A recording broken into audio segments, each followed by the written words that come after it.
বাথরুমের ওয়ালে কিভাবে টাইলস বসাতে হয় জানতে হলে সম্পূর্ণ ভিডিওটি দেখুন।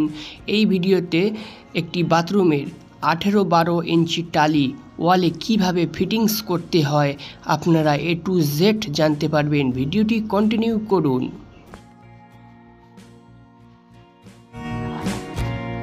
হ্যালো বন্ধুরা, আপনারা দেখছেন আপনাদের প্রিয় চ্যানেল মার্বেল ডিজাইন ETC-KHOKON।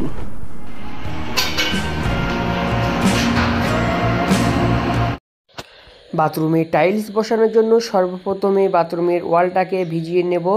তারপরে টাইলস অ্যাডাসিভ বানানো হবে। টাইলস অ্যাডাসিভ বানানোর পরে আমরা যখন ওয়ালে টাইলস বসাবো তখন আমরা ওয়াটার লেভেল করে নেব। তো ফ্লোরের যেখানে ঢাল অর্থাৎ ড্রেনের মুখ যেখানে, সেখান থেকে আমরা ওয়াটার লেভেল করে একটি সুতোর সাহায্যে রং মাখিয়ে দাগ মেরে নিয়েছি। তারপরে আমরা সেই দাগের হিসাব অনুযায়ী আমরা টাইলস বসানো শুরু করব। তাহলে দেখুন বন্ধুরা, আমরা পরপর কিভাবে টাইলস বসাই। আর এই ভিডিওটি যদি আপনাদের ভালো লেগে থাকে তাহলে অবশ্যই লাইক কমেন্ট শেয়ার করবেন।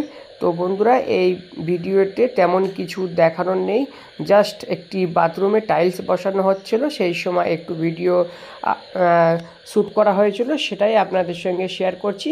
টাইলসটা খুবই ভালো, 3D মডেলের একটি টাইলস, তাই ভাবলাম ভিডিওটি আপনাদের সঙ্গে একটু শেয়ার করি। টাইলসের ডিজাইনটা খুব সুন্দর, তাই সম্পূর্ণ ভিডিওটি বন্ধুরা দেখুন। আর ভালো লাগলে লাইক কমেন্ট শেয়ার করবেন। নতুন বন্ধুরা আমার চ্যানেলটি সাবস্ক্রাইব করে রাখুন। আর যে সমস্ত বন্ধুরা সাবস্ক্রাইব করে রেখেছেন তাদেরকে অসংখ্য অসংখ্য ধন্যবাদ।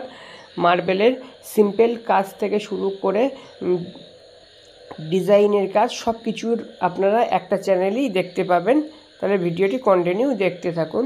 আর ভালো লাগলে লাইক কমেন্ট শেয়ার করবেন, চ্যানেলটি সাবস্ক্রাইব করতে ভুলবেন না।